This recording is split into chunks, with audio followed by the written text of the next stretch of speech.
Welcome to Kalai express. இன்றைக்கி நம்ம கிச்சனில் தாபா ஸ்டைலில் முட்டை மசாலா எப்படி செய்கிறதுங்கிறத பார்க்கலாங்க.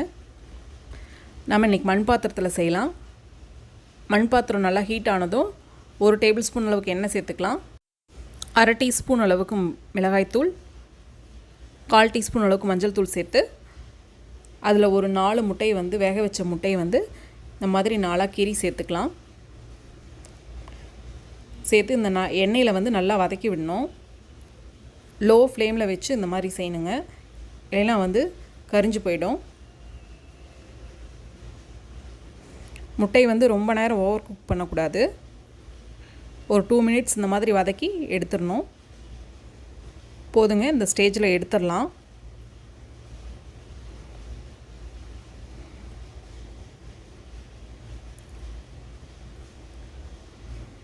நம்ம ரெகுலராக வீட்டில் முட்டை குழம்பு செஞ்சு சாப்பிட்றத விட இந்த மாதிரி ஒரு டைம் ட்ரை பண்ணும்போது நல்லாயிருக்குங்க. இந்த மாதிரி செஞ்சு பாருங்கள்.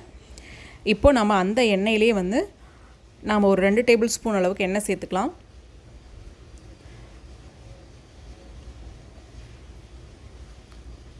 ஒரு 1/4 டீஸ்பூன் அளவுக்கு சோம்பு, 2 சின்ன சைஸ் பட்டை, 2 வரமிளகா, ஒரு கொத்து கருவேப்பிலை, 4 பச்சை மிளகாய் சேர்த்துக்கலாம்.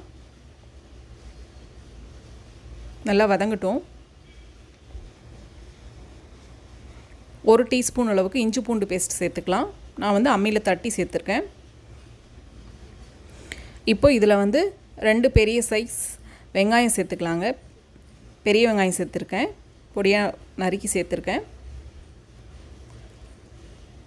இப்போ இது இந்தளவு குக் ஆனதும் இப்போ இதில் 2 பெரிய சைஸ் தக்காளி சேர்த்துக்கலாம்.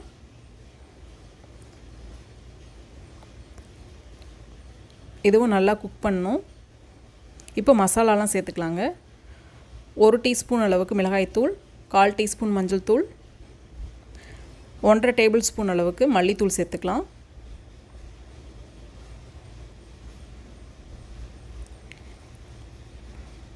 ஒரு 1/2 டீஸ்பூன் அளவுக்கு சீரகத்தூள் சேர்த்துக்கலாம்.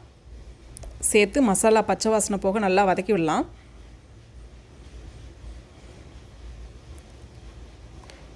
நல்லா இந்த அளவுக்கு வதக்கி விடுங்க.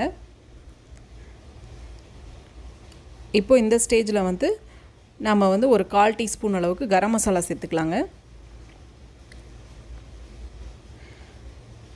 நல்லா குக் ஆகிடுச்சு.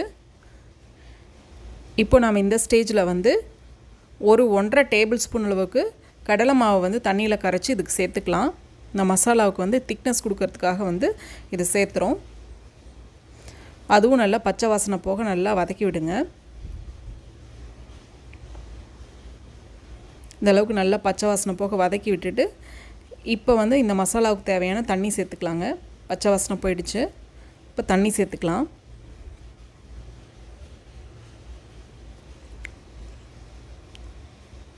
தண்ணி சேர்த்து நல்லா மிக்ஸ் பண்ணி விடுங்க. இப்படியே இது ஒரு 5 நிமிஷம் நல்லா கொதிக்கட்டும். எல்லாமே லோ ஃப்ளேமில் தாங்க செய்யணும். அப்போ தான் டேஸ்ட்டாக இருக்கும்.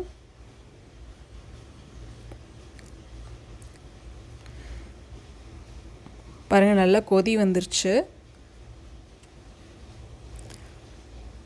ஸ்லோ ஃப்ளேமில் செய்யலை அப்படின்னா அடி பிடிச்சிரும்.